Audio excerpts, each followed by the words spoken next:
तो चलिए शुरू करते हैं कला और संस्कृति से। ठीक है, तो पहला बिंदु है लोक नृत्य। इसमें सबसे पहला नाम है धनगरी गजा, जो महाराष्ट्र का है, और इसके ठीक बाद है डांडिया रास, गुजरात से।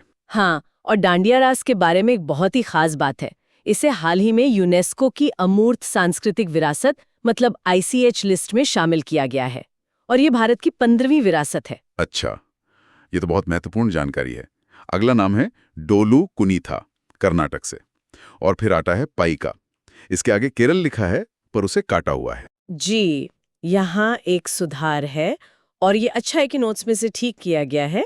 पाइका का सही संबंध झारखंड और उड़ीसा से है। ये सिर्फ एक डांस नहीं है, ये एक मार्शल आर्ट पर आधारित नृत्य है। मार्शल आर्ट मतलब युद्ध कला? हाँ, बिल्कुल। इसके 3 रूप होते हैं, युद्ध, गायन और नर्तन। और इसी से जुड़े दूसरे नृत्य हैं छाऊ और कुलकरी। समझ गया। अब नोट्स में यूनेस्को की बात फिर से है, मुदियट्टू के बारे में। जी, मुदियट्टू केरल का है, और इसे 2010 में यूनेस्को की सूची में शामिल किया गया था, और उसी साल मतलब 2010 में ही राजस्थान के कालबेलिया को भी शामिल किया गया। तो नोट्स के हिसाब से भारत में कुल 43 वर्ल्ड हेरिटेज साइट्स और 15 अमूर्त सांस्कृतिक विरासत हैं। जी, इस पॉइंट को एग्जाम में इस तरह से याद रखा जा सकता है कि यूनेस्को से जुड़े नृत्य, खासकर जो हाल ही में जुड़े गए हैं, जैसे डांडिया रास, और उनकी कुल संख्या अक्सर पूछी जाती है। चलिए, अब अलग-अलग राज्यों के कुछ और प्रमुख लोक नृत्यों की एक लिस्ट है। शुरुआत करते हैं महाराष्ट्र से। यहाँ के प्रमुख नृत्य हैं लावणी, ललिता, पोवाड़ा और लेजिम। ठीक है, और ओडिशा के हैं रंगबती, रणपा, संबलपुरी। हाँ, पंजाब में गिद्दा, धमान, लुड्डी और किक्कली बहुत प्रसिद्ध है। राजस्थान के प्रमुख लोक नृत्य हैं चरी, चांग, गणगौर, घूमर और तेरा ताली। तमिलनाडु में कोल्टम, मयलाटम, सिलम्बट्टम और करगम किए जाते हैं। उत्तर प्रदेश में मयूर, कजरी और चरकुला। और उत्तराखंड के हैं चंचारी, झांगीर, हारुल और बिरदई। इस पॉइंट को एग्जाम में इस तरह से याद रखा जा सकता है कि राज्यों और उनके लोक नृत्यों का मिलान करने वाले प्रश्न, मतलब मैच द फॉलोइंग वाले सवाल बहुत आम है। बिल्कुल। अब लोक नृत्य के बाद बात करते हैं लोक संगीत की। यहाँ कुछ नाम हैं, हेलियमल्यू, हेरेलियू और न्योलियो। ये कहाँ से हैं? ये तीनों ही नागालैंड से संबंधित लोकगीत हैं। और न्योगा अरुणाचल प्रदेश से। जी, अब कुछ और महत्वपूर्ण लोक संगीत देखते हैं। पंडवानी, ये छत्तीसगढ़ का है और महाभारत के भीम पर आधारित है। इसके सबसे प्रमुख कलाकार हैं तीजन बाई, जिन्हें 2019 में पद्म विभूषण भी मिला। वाह, तीजन बाई, ये नाम तो बहुत महत्वपूर्ण है। अच्छा, आगे हैं पांखीडा राजस्थान का, टप्पा पंजाब का, और गोंधल महाराष्ट्र का।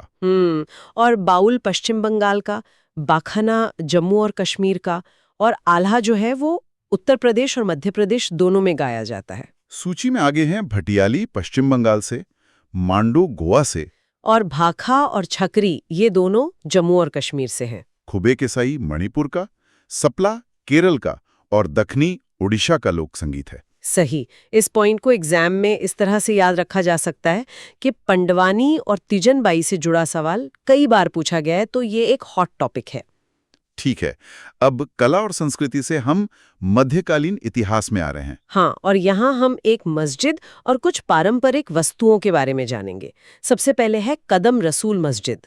इसका स्थान लिखा है गौर, पश्चिम बंगाल, और इसकी विशेषता है कि ये ईंटों और काले संगमरमर से बनी है। और इसके निर्माता थे नुसरत शाह, जिन्होंने इसे 1530 में बनवाया था। नोट्स में कुछ और मस्जिदों के नाम भी हैं, जैसे नगीना मस्जिद आगरा में, मक्का मस्जिद हैदराबाद में, अढ़ाई दिन का झोपड़ा अजमेर में, काबुली बाग मस्जिद पानीपत में, और अटाला मस्जिद जौनपुर में। अब आते हैं पारंपरिक वस्तुओं और परिधानों पर।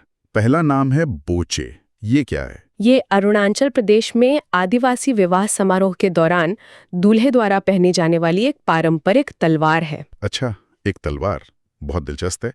आगे कुछ कपड़ों के नाम हैं, पटोला गुजरात से, कसावू केरल से, संबलपुरी ओडिशा से, पैठणी महाराष्ट्र से, पुआन मिजोरम से, और इलकल कर्नाटक से। एक और लिस्ट है, इसमें रहीदे हिमाचल प्रदेश का, नववारी महाराष्ट्र और गोवा का, जियासेन मेघालय का, और मेखला चादर असम का परिधान है। फेरन जम्मू और कश्मीर का, रीसा त्रिपुरा का, और कूनी बावसम तमिलनाडु का। जी, इस पॉइंट को एग्जाम में इस तरह से याद रखा जा सकता है कि पारंपरिक परिधानों और उनके राज्यों का सही मिलान करने को कहा जा सकता है। चलिए अब कुछ महत्वपूर्ण राष्ट्रीय और अंतर्राष्ट्रीय दिवस देखते हैं। एक बॉक्स में 7 अगस्त का जिक्र है। हाँ, 7 अगस्त को दो बहुत महत्वपूर्ण दिन हैं। एक तो है राष्ट्रीय हथकरघा दिवस यानी नेशनल हैंडलूम डे। और दूसरा राष्ट्रीय भाला फेंक दिवस। बिल्कुल। अब अगस्त के कुछ और दिन देखते हैं। 10 अगस्त को अंतर्राष्ट्रीय शेर दिवस, 12 अगस्त को अंतर्राष्ट्रीय युवा दिवस और अंतर्राष्ट्रीय हाथी दिवस। 12 अगस्त को 2 दिवस हैं, युवा और हाथी। ठीक है। 19 अगस्त को अंतर्राष्ट्रीय फोटोग्राफी दिवस और विश्व मानवतावादी दिवस। और 20 अगस्त को अंतर्राष्ट्रीय मच्छर दिवस। अब सितंबर पर आते हैं। 2 सितंबर को अंतर्राष्ट्रीय नारियल दिवस, 8 सितंबर को अंतर्राष्ट्रीय साक्षरता दिवस। 15 सितंबर को राष्ट्रीय इंजीनियर दिवस, 23 सितंबर को अंतर्राष्ट्रीय सांकेतिक भाषा दिवस और 27 सितंबर को अंतर्राष्ट्रीय पर्यटन दिवस। सही है। इस पॉइंट को एग्जाम में इस तरह से याद रखा जा सकता है कि एक ही तारीख को पढ़ने वाले कई दिवस अक्सर कंफ्यूज करते हैं, जैसे 12 अगस्त, तो इन्हें साथ में याद रखना चाहिए। बिल्कुल। अब खेल की दुनिया में चलते हैं। जी, यहाँ एक ट्रॉफी और कुछ किताबों की चर्चा है। सबसे पहले डॉक्टर BC रॉय ट्रॉफी। ये एक फुटबॉल टूर्नामेंट है जो 19 वर्ष से कम आयु वाले खिलाड़ियों के लिए होता है। और इससे जुड़ा एक और फैक्ट है कि BC रॉय पुरस्कार चिकित्सा के क्षेत्र में भी दिया जाता है। जी, 1962 से डॉक्टर बिधान चंद्र रॉय एक बहुत बड़े डॉक्टर थे। अच्छा, विश्व की सबसे पुरानी फुटबॉल ट्रॉफी है स्कॉटिश कप, जो 1874 में शुरू हुई। और एशिया और भारत की पहली फुटबॉल ट्रॉफी है डूरेंट कप, 1888 में शिमला में शुरू हुई। बिल्कुल। अब आते हैं किताबों पर। Lone Fox Dancing, my autobiography. इसके लेखक हैं रस्किन बॉन्ड। रस्किन बॉन्ड, इनकी तो बहुत सारी किताबें हैं, जैसे the blue umbrella, angry river, the room on the roof. हाँ, नोट्स में भी कई नाम दिए हैं। और उनकी कुछ नई किताबें भी हैं। 2023 में द गोल्डन ईयर्स, 2024 में हाउ टू बी हैप्पी। और खुशवंत सिंह की प्रसिद्ध पुस्तक ट्रेन टू पाकिस्तान और जॉन दलवी की पुस्तक हिमालयन ब्लंडर का भी जिक्र है। जी, इस पॉइंट को एग्जाम में इस तरह से याद रखा जा सकता है कि पुरानी और नई ट्रॉफियों की शुरुआत का साल और स्थान महत्वपूर्ण है। चलिए अब आते हैं भारतीय राज्य व्यवस्था पर। पहला टॉपिक है संसद की संयुक्त बैठक, मतलब जॉइंट सेटिंग। इसका संवैधानिक प्रावधान है आर्टिकल 108 के तहत, और इसे राष्ट्रपति बुलाते हैं। और अध्यक्षता कौन करता है? इसकी अध्यक्षता लोकसभा स्पीकर करते हैं। ये बहुत जरूरी है याद रखना, उपराष्ट्रपति नहीं करते। अच्छा, पहली संयुक्त बैठक 1961 में दहेज प्रतिबंध विधेयक पर हुई थी और अब तक कुल 3 बारी हुई है। जी, 1961, 1978 और 2002 में। अब भाग 2 है वो शक्तियां जो केवल लोकसभा के पास हैं। पहली, मंत्रिपरिषद के विरुद्ध अविश्वास प्रस्ताव पारित करना। और दूसरी, धन विधेयक यानी मनी बिल का इंट्रोडक्शन। हाँ, और कोई बिल मनी बिल है या नहीं, ये तय भी सिर्फ लोकसभा स्पीकर ही करते हैं। यहाँ कुछ और भी तथ्य हैं, जैसे आपातकाल का अनुसमर्थन। रैटिफिकेशन ऑफ इमरजेंसी, इसके लिए लोकसभा और राज्यसभा दोनों की सहमति जरूरी है। और 3 तरह के आपातकाल हैं, राष्ट्रीय 352, राष्ट्रपति शासन 356 और वित्तीय 360। और राष्ट्रपति पर महाभियोग में भी लोकसभा और राज्यसभा दोनों भाग लेते हैं। इस पॉइंट को एग्जाम में इस तरह से याद रखा जा सकता है कि संयुक्त बैठक से जुड़े अनुच्छेद और अध्यक्ष का नाम अक्सर पूछा जाता है। बिल्कुल। अब बात करते हैं राज्यसभा की। भाग 1, प्रतिनिधियों का निर्वाचन। तो इसके निर्वाचक यानी इलेक्टर्स होते हैं, विधानसभा के निर्वाचित सदस्य, और चुनाव प्रणाली है एकल संक्रमणीय मत। जी। अब भाग 2, राज्यसभा की संरचना। कुल सीटें हैं 245, जिनमें 233 राज्यों और केंद्र शासित प्रदेशों से और 12 राष्ट्रपति द्वारा मनोनीत होते हैं। अधिकतम 250 हो सकती हैं, और इसके पदेन अध्यक्ष उपराष्ट्रपति होते हैं। हाँ, जैसा कि आर्टिकल 64 में बताया गया है, और सीटों का आवंटन जनसंख्या के आधार पर होता है। इसका उल्लेख 4थी अनुसूची में है। कुछ ऐतिहासिक तथ्य भी हैं। पहला सत्र 13 मई 1952 को हुआ और गठन 3 अप्रैल 1952 को हुआ। इसका पुराना नाम काउंसिल ऑफ स्टेट्स था, जिसे 1984 में बदलकर राज्यसभा किया गया। अब यहाँ सीटों के आधार पर राज्यों का घटता हुआ क्रम दिया है। हाँ, सबसे ज्यादा उत्तर प्रदेश में 31, फिर महाराष्ट्र में 19, उसके बाद तमिलनाडु में 18 और फिर बिहार और पश्चिम बंगाल दोनों में 16 सीटें हैं। कर्नाटक में 12, गुजरात, आंध्र प्रदेश और मध्य प्रदेश में 11। और ओडिशा और राजस्थान में 10। इस पॉइंट को एग्जाम में इस तरह से याद रखा जा सकता है कि टॉप 4 राज्यों की सीटों का क्रम बहुत महत्वपूर्ण है। बिल्कुल। चलिए अब आधुनिक भारत के सबसे महत्वपूर्ण व्यक्ति महात्मा गांधी पर आते हैं। भाग 1 है दक्षिण अफ्रीका में प्रकाशित पत्रिका। इस पत्रिका का नाम था इंडियन ओपिनियन, 1903 में प्रकाशित हुई।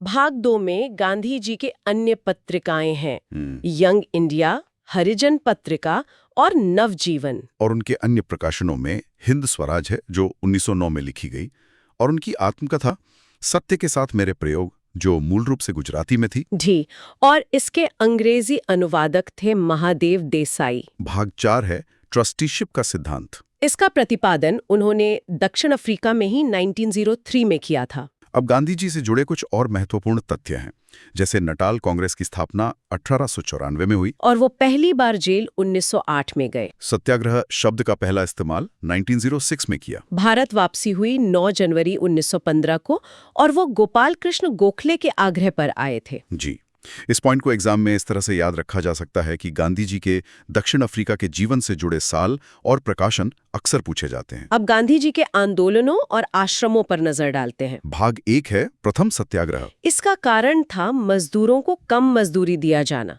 ये था अहमदाबाद मिल मजदूर आंदोलन 1918। इसमें 35% मजदूरी वृद्धि की मांग की गई थी। जी, और अन्य शुरुआती आंदोलनों में चंपारण सत्याग्रह 1917 और खेड़ा सत्याग्रह 1918 हैं। भाग 3 में है प्रमुख राष्ट्रीय आंदोलन। असहयोग आंदोलन 1920 में, सविनय अवज्ञा आंदोलन 1930 में, व्यक्तिगत सत्याग्रह 1940 और भारत छोड़ो आंदोलन 8 अगस्त 1942 को। और उनके आश्रम भी हैं, साबरमती आश्रम 1917 में और सेवाग्राम आश्रम 1936 में। हाँ, और फीनिक्स आश्रम और टॉल्स्टॉय फार्म, ये दोनों दक्षिण अफ्रीका में स्थापित हुए थे। इस पॉइंट को एग्जाम में इस तरह से याद रखा जा सकता है कि आंदोलनों का सही कालानुक्रम, मतलब क्रोनोलॉजिकल ऑर्डर में लगाने के लिए कहा जा सकता है। सही कहा। अब भारत के प्रमुख ऊर्जा और इस्पात संयंत्रों की बात करते हैं। सबसे पहले नाभिकीय ऊर्जा संयंत्र। भारत का पहला संयंत्र था तारापुर, महाराष्ट्र में 1969 में यूएसए की मदद से बना। और अन्य है कल्पक्कम, रावतभाटा, नरोरा, कैगा और काकरापार। अब जल विद्युत संयंत्र। भारत में पहला संयंत्र दार्जिलिंग में 1897 में लगा। और पहली सफल परियोजना थी शिव समुद्रम 1902 में कावेरी नदी पर। अब इस्पात संयंत्र। बोकारो इस्पात संयंत्र रूस के सहयोग से 1964 में झारखंड में लगा। ये तीसरी पंचवर्षीय योजना में था। जी, और दूसरी पंचवर्षीय योजना के दौरान 3 संयंत्र लगे, राउरकेला जर्मनी की मदद से, भिलाई रूस की मदद से और दुर्गापुर यूके की मदद से। इस पॉइंट को एग्जाम में इस तरह से याद रखा जा सकता है कि कौन सा संयंत्र किस देश की मदद से और किस पंचवर्षीय योजना में बना। ये बहुत महत्वपूर्ण है। बिल्कुल। अब अर्थव्यवस्था से जुड़े कुछ तथ्य देखते हैं। भाग 1 है उद्योगों का कालक्रमानुसार व्यवस्था। तो सही क्रम है 1854 में बंबई में पहली कपड़ा मिल, 1855 में रिशरा में पहली जूट मिल, 1874 में भारत में स्टील का पहली बार उत्पादन और 1903 में चीनी उद्योग का विकास। जी, अब भाग 2 बैंकिंग दरें। रिवर्स रेपो दर वह दर है जिस पर रिजर्व बैंक दूसरे बैंकों से ऋण लेता है। और रेपो दर वह दर है जिस पर आरबीआई बैंकों को ऋण देता है। सही है। इस पॉइंट को एग्जाम में इस तरह से याद रखा जा सकता है कि भारत ने उद्योगों की स्थापना का सही क्रम पूछा जा सकता है।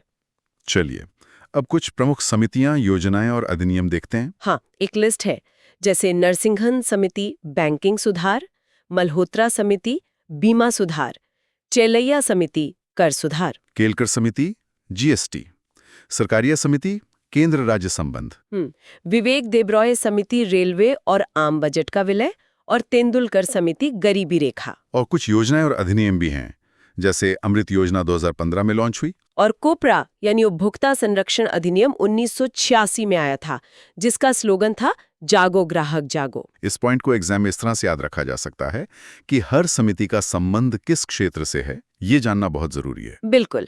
अब अंतिम भाग में सामान्य विज्ञान और करंट अफेयर्स हैं। पहले सामान्य विज्ञान। घर्षण बल द्वारा किया गया कार्य हमेशा ऋणात्मक होता है। और बॉयल का नियम ये कहता है कि स्थिर ताप पर गैस का आयतन दाब के व्युत्क्रमानुपाती होता है। आदर्श गैस समीकरण है PV = nRT। स्तनधारी यानी मैमल्स के हृदय में 4 प्रकोष्ठ होते हैं, लेकिन कुछ स्तनधारी अंडे भी देते हैं, जैसे प्लैटिपस और एकिडना। मछलियां में 2 कक्षीय हृदय होता है। जी। अब समसामयिकी ISRO का पहला अंतर्ग्रहीय मिशन मंगल पर था। ISRO की स्थापना 15 अगस्त 1969 को हुई और मुख्यालय बेंगलुरु में है। और आखिर में है 25वां हॉर्नबिल महोत्सव। इसका सहयोगी देश जर्मनी था। ये नागालैंड में मनाया जाता है। इस पॉइंट को एग्जाम में इस तरह से याद रखा जा सकता है कि विज्ञान के मूलभूत नियम और करंट अफेयर्स के हालिया इवेंट्स सीधे तौर पे पूछे जाते हैं। बिल्कुल। तो ये थी नायक 2.0 GS प्रैक्टिस सेट 12 के नोट्स की एक विस्तृत चर्चा। हमने कला, इतिहास, राजव्यवस्था से लेकर विज्ञान और समसामयिकी तक हर विषय को कवर किया। हाँ, और इस तरह के नोट से क्रमबद्ध तरीके से रिवीजन करने से तैयारी मजबूत होती है। सभी मुख्य बिंदुओं को संक्षिप्त में दोहराने का यह एक बहुत अच्छा तरीका है। और अंत में एक विचार। आज हमने इतने सारे अलग-अलग विषयों के तथ्य देखें। अब सोचने वाली बात यह है कि ये तथ्य एक दूसरे से कैसे जुड़ते हैं। क्या 19वीं सदी के औद्योगिक विकास का असर गांधी जी के आंदोलनों के तरीकों पर भी पड़ा होगा? इस पर विचार कीजिएगा। नमस्कार।